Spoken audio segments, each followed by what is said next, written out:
नमस्कार दोस्तों, आध्यात्म के एक और नए अंक में आपका हार्दिक स्वागत है। दोस्तों, आज बृहस्पतिवार के दिन हम भगवान बृहस्पति देव से जुड़ी कथा का वर्णन आपसे करने जा रहे हैं। इस कथा का विशेष महत्व है।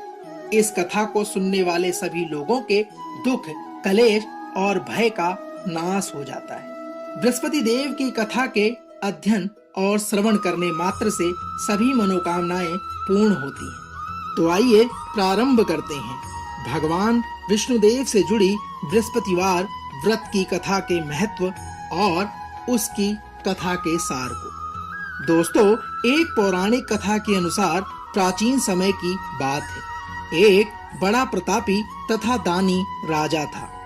वह प्रत्येक गुरुवार को व्रत रखता एवं पूजन करता था, किंतु उसकी रानी को यह सब अच्छा नहीं लगता था। वह ना तो व्रत करती थी और ना ही किसी को एक पैसा दान में देती थी। वह राजा को भी ऐसा करने से मना किया करती थी। एक समय की बात है कि राजा शिकार खेलने वन को गए। घर पर रानी और दासी अकेली थी।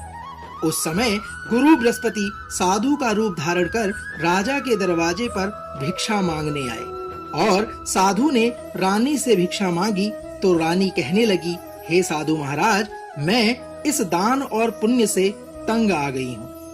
आप कोई ऐसा उपाय बताएं जिससे यह सारा धन नष्ट हो जाए और मैं आराम से रह सकूं। साधु रूपी बृहस्पति देव ने कहा, हे देवी, तुम तो बड़ी विचित्र हो।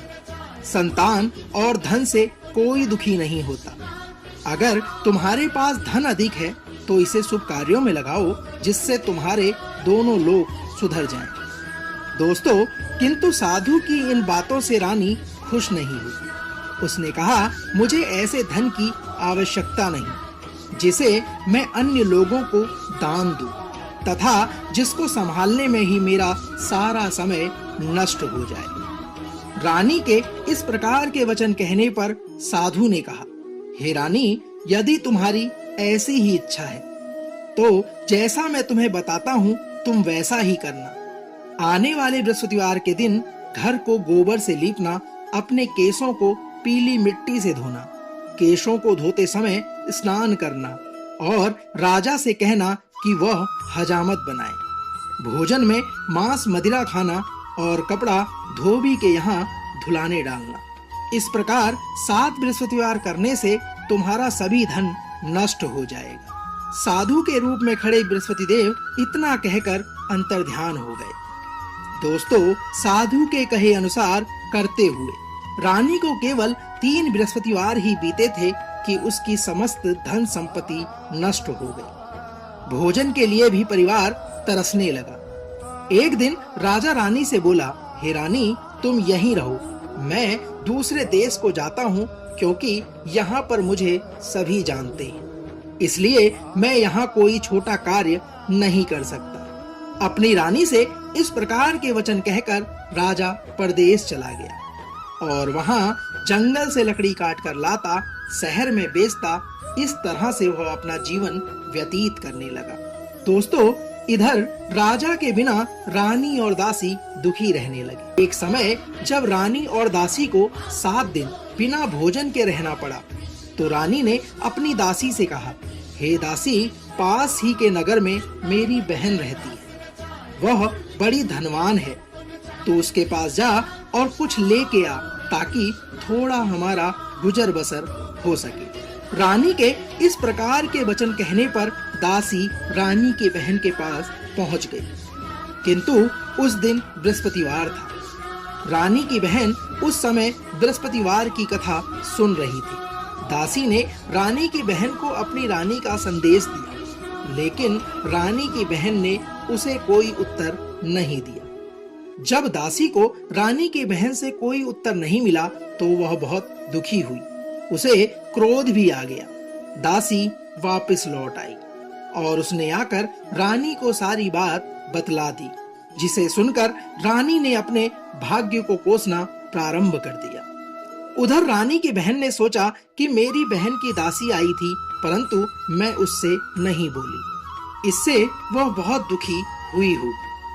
दोस्तों, कथा सुनकर और पूजन समाप्त कर वह अपनी बहन के घर गई और कहने लगी, हे बहन, मैं बृहस्पति देव का व्रत कर रही थी, तभी तुम्हारी दासी आ गई, परंतु जब तक कथा होती है तब तक ना उठते हैं और ना ही बोलते हैं, इसलिए मैं वहां नहीं बोली। हे बहन, कहो किस लिए तुम्हारी दासी मेरे पास आई थी? अपनी बहन के इस प्रकार के वचन सुनने पर रानी बोली, हे बहन, हमारे घर अनाज नहीं था। ऐसा कहते कहते रानी की आंखें भर आई। उसने दासियों समेत भूखा रहने की बात भी अपनी बहन को बता दी।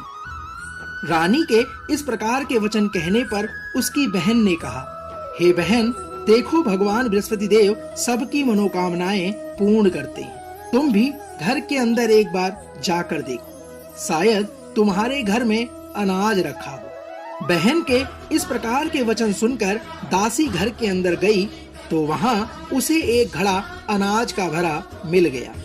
उसे बड़ी हैरानी हुई क्योंकि उसने एक एक बर्तन देख लिया था। उसने बाहर आकर रानी को बताया।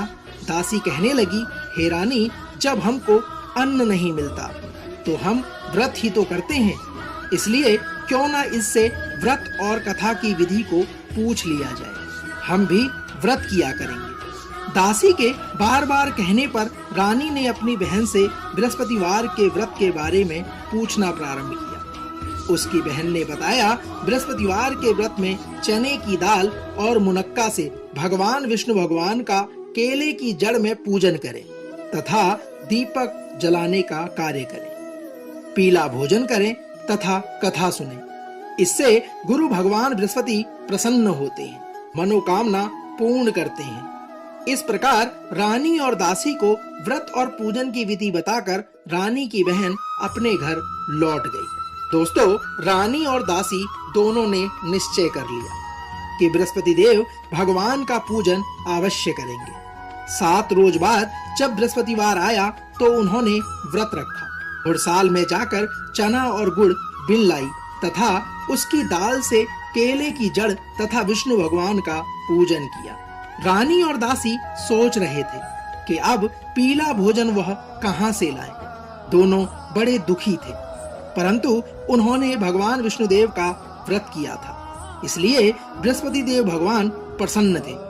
भगवान बृहस्पति देव एक साधारण व्यक्ति के रूप में 2 थालों में सुंदर पीला भोजन लेकर आए और दासी को देकर बोले, हे दासी, यह भोजन तुम्हारे लिए और तुम्हारी रानी के लिए है, तुम दोनों इसे ग्रहण कर लेना। साधारण व्यक्ति के हाथ में 2 थालों से भरा भोजन देखकर दासी बहुत प्रसन्न हुई। उसने रानी को सारी बात बताई। उसके बाद वे प्रत्येक बृहस्पतिवार को गुरु भगवान का व्रत और पूजन करने लगे। भगवान बृहस्पति देव की कृपा से उनके पास धन हो गया। धन अधिक होने से रानी फिर पहले की तरह आलस्य करने लगी। तब दासी ने रानी से कहा, देखो रानी, तुम पहले भी इसी प्रकार आलस्य करती थी। तुम्हें धन रखने में कष्ट होता था, इस कारण तुम्हारा सभी धन नष्ट हो गया। अब गुरु भगवान की कृपा से हमें धन मिला है, तो क्यों ना हम इसे दान पुण्य के कार्यों में लगाएं। अब हम भूखे मनुष्यों को भोजन कराएंगे, प्याऊ लगवाएंगे और ब्राह्मणों को दान देकर कुआं, तालाब, बाग, बगीचों का निर्माण करेंगे। मंदिर, पाठशाला बनवाकर ज्ञान का दान प्रदान करेंगे और कुंवारी कन्याओं का विवाह कराकर धन को शुभ कार्य में खर्च करेंगे। इससे तुम्हारे कुल का यश बढ़ेगा तथा स्वर्ग प्राप्त हो पितृ प्रसन्न होंगे। दासी के इस प्रकार के वचन कहकर रानी ने उसकी बात को मानकर शुभ कार्यों में अपना सारा समय लगाना प्रारंभ किया। अब उसका यश फैलने लगा था। एक दिन रानी और दासी आपस में विचार करने लगी कि ना जाने राजा किस दशा में होंगे। उनकी कोई खोज खबर भी नहीं है। रानी ने श्रद्धा पूर्वक भगवान बृहस्पति देव से प्रार्थना की कि मेरे पति जहां भी हों, उन्हें शीघ्र वापस ले आएं। दोस्तों, रानी की कथा के साथ साथ जो घटना राजा के साथ घटी उसका विवरण हम आपसे करने जा रहे हैं। जब राजा परदेश में था तो वह बहुत दुखी रहने लगा। वह प्रतिदिन जंगल से लकड़ी बीनकर लाता और उसे शहर में बेचकर अपने दुखी जीवन को बड़ी कठिनाई से व्यतीत करता था। एक दिन वह दुखी हो अपनी पुरानी बातों को याद करके वह रोने लगा और उदास हो गया। साथियों, उसी समय एक विचित्र घटना घटी। राजा के पास भगवान बृहस्पति देव साधु के वेश में आकर बोले, हे लकड़हारे, तुम इस सुनसान जंगल में किस चिंता में बैठे, मुझे बताओ। यह सुनकर राजा के नेत्रों में जल भर आया। साधु की वंदना करके राजा ने अपनी संपूर्ण कथा सुना दी। दोस्तों, महात्मा दयालु होते हैं। वे राजा से बोले, हे राजा, तुम्हारी पत्नी ने बृहस्पति देव के प्रति अपराध किया था, जिसके कारण तुम्हारी यह दशा हुई है। किंतु अब तुम किसी प्रकार की चिंता मत करो, भगवान तुम्हें पहले से अधिक धन देगा। देखो, तुम्हारी पत्नी ने बृहस्पतिवार के व्रत को प्रारंभ कर दिया है। अब तुम भी बृहस्पतिवार का व्रत करके चने की दाल व गुड़ जल के लोटे में डालकर केले का पूजन करो। फिर कथा कहो या सुनो, भगवान तुम्हारी सब मनोकामनाएं पूर्ण करेंगे। साधु रूप में खड़े भगवान बृहस्पति देव की बात को सुनकर राजा बोला, हे प्रभु, लकड़ी बेचकर मुझे इतना पैसा नहीं बचता जिससे भोजन करने के उपरांत कुछ बचा सकूं। मैंने रात्रि में अपनी रानी को व्याकुल देखा है। मेरे पास कोई साधन नहीं है जिससे उसका समाचार जान सकूं। फिर मैं बृहस्पति देव की ऐसी कौन सी कथा कहूं, यह भी मुझको मालूम नहीं है। राजा के इस प्रकार के वचन सुनकर साधु ने कहा, हे राजा, मन में बृहस्पति भगवान का पूजन व्रत का निश्चय कर लो। वे स्वयं तुम्हारे लिए कोई राह बना देंगे। बृहस्पतिवार के दिन तुम रोजाना की तरह लकड़ियां लेकर शहर में जाना। तुम्हें रोज से दुगना धन प्राप्त होगा, जिससे तुम भली भांति भोजन कर लोगे तथा बृहस्पति देव की पूजन का सामान भी आ जाएगा।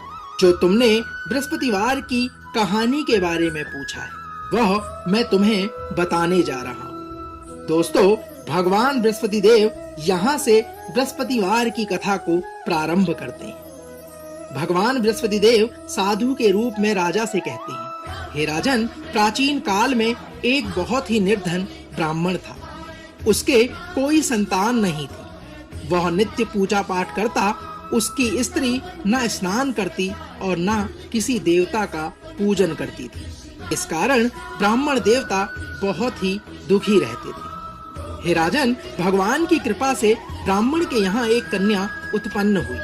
कन्या बड़ी होने लगी और प्रातः स्नान करके वह भगवान विष्णु का जप किया करती थी। बृहस्पतिवार का वह व्रत भी किया करती थी और पूजा पाठ समाप्त कर पाठशाला जाती तो अपनी मुट्ठी में जौ के दाने भरकर ले जाती और पाठशाला जाने के मार्ग में डाल देती थी। लौटते समय वही जौ स्वर्ण के हो जाते तो उनको बीनकर वह घर ले आती। इस प्रकार उसके दिन कट रहे थे। हे राजन, एक दिन वह बालिका सूप में उन सोने के जौ को फटक कर साफ कर रही थी। तभी उसकी माँ ने देख लिया और कहा, हे बेटी, सोने के जौ को फटकने के लिए सोने का सूप भी होना चाहिए। दूसरे दिन गुरुवार था। कन्या ने भगवान बृहस्पति देव का व्रत रखा और उनसे कहा कि मुझे सोने का सूप प्रदान करें।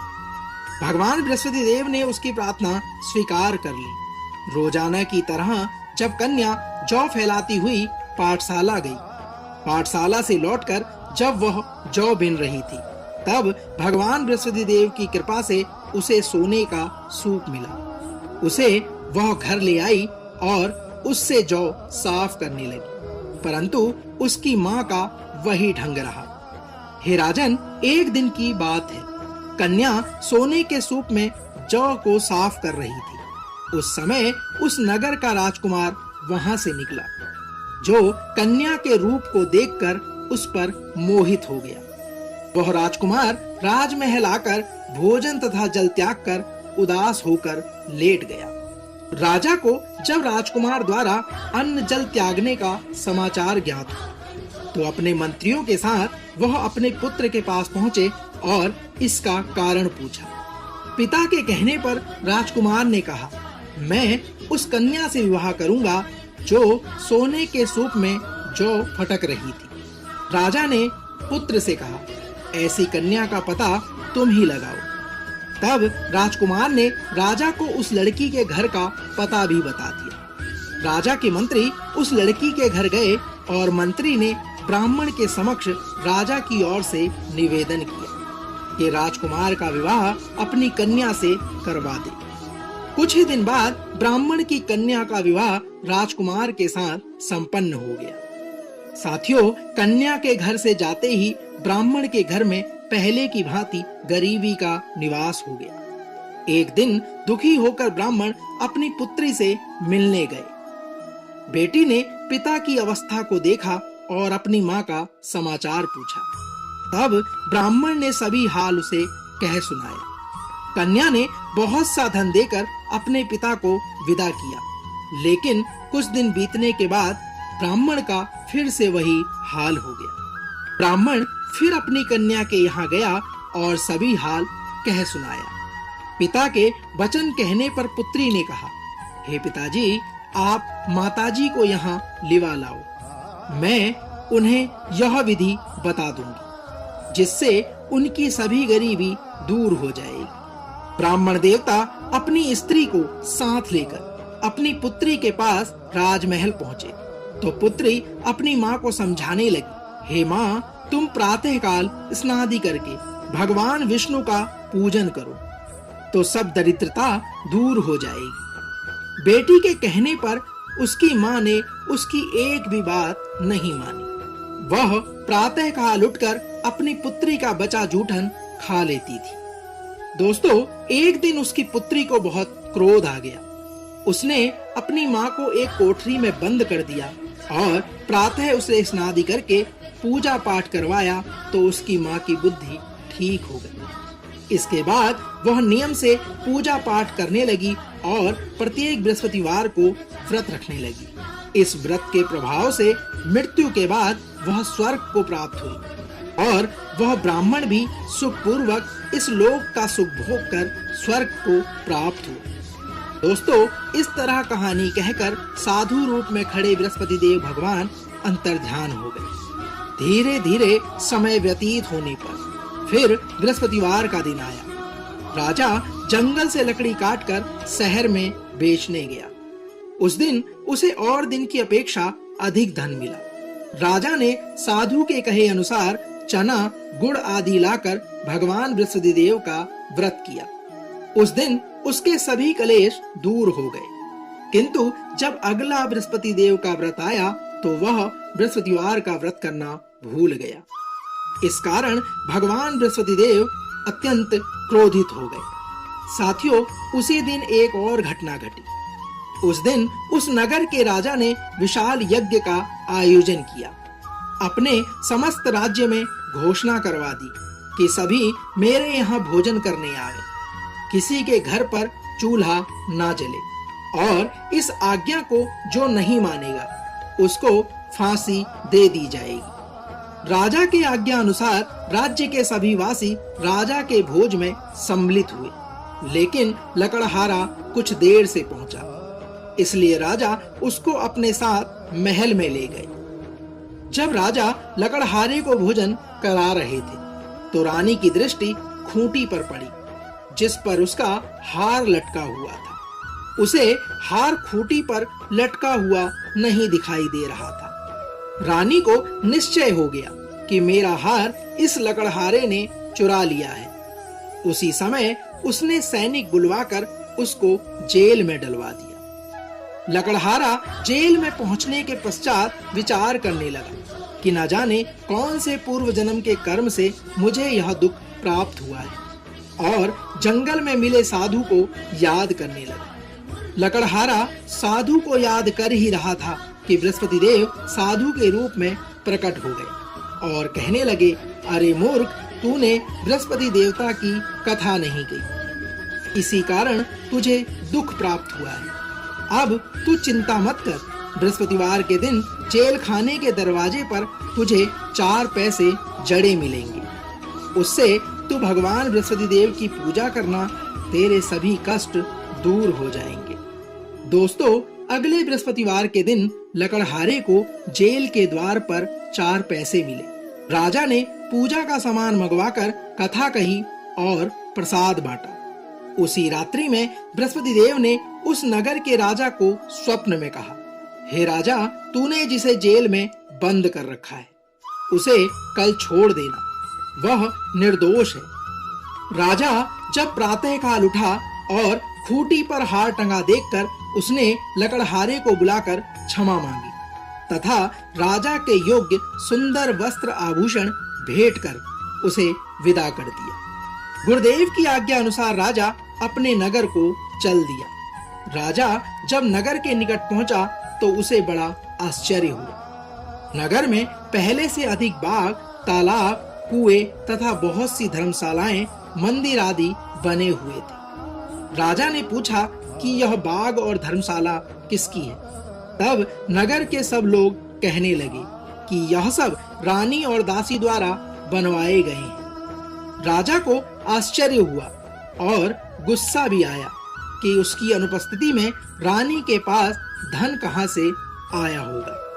दोस्तों, राजा के आने का समाचार जब रानी ने सुना तो उसने अपनी दासी से कहा, हे दासी, देखो, राजा हमको इतनी बुरी हालत में छोड़ गए थे। वह हमारी ऐसी हालत देखकर लौट ना जाए, इसलिए तू दरवाजे पर खड़ी हो जा। रानी की आज्ञा अनुसार दासी दरवाजे पर खड़ी हो गई और जब राजा आए तो उन्हें अपने साथ महल में ले गए।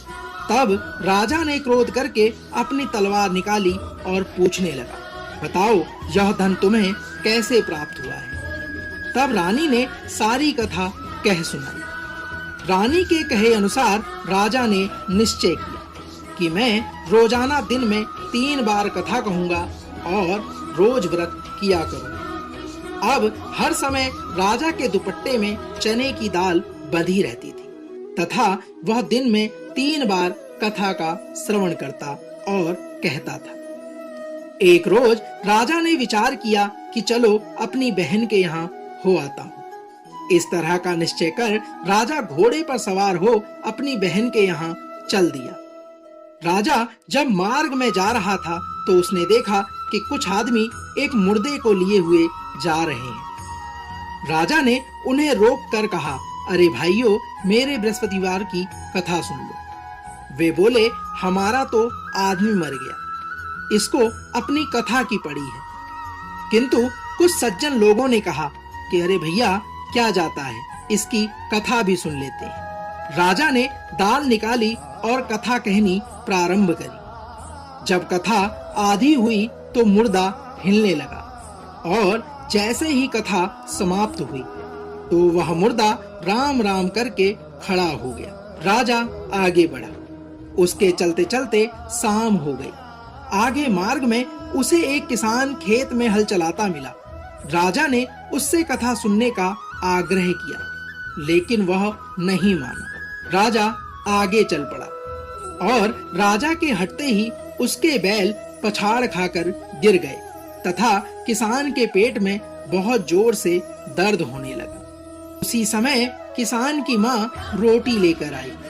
उसने जब देखा तो अपने पुत्र से सब हाल पूछा। बेटे ने सभी हाल कह सुनाया। बुढ़िया दौड़ी दौड़ी उस घुड़सवार के पास गई और बोली, मैं तेरी कथा सुनूंगी, तू अपनी कथा मेरे खेत पर ही चलकर कहना। बुढ़िया के इस प्रकार के वचन सुनकर राजा ने लौटकर बुढ़िया के खेत पर जाकर कथा कही, जिसके सुनते ही बैल खड़े हो गए और किसान के पेट के दर्द का अंत हो गया। कथा कहकर राजा अपनी बहन के घर पहुंच गया। बहन ने भाई की खूब मेहमानी की। दूसरे रोज प्रातःकाल राजा जागा तो वह देखने लगा कि सब लोग भोजन कर रहे हैं।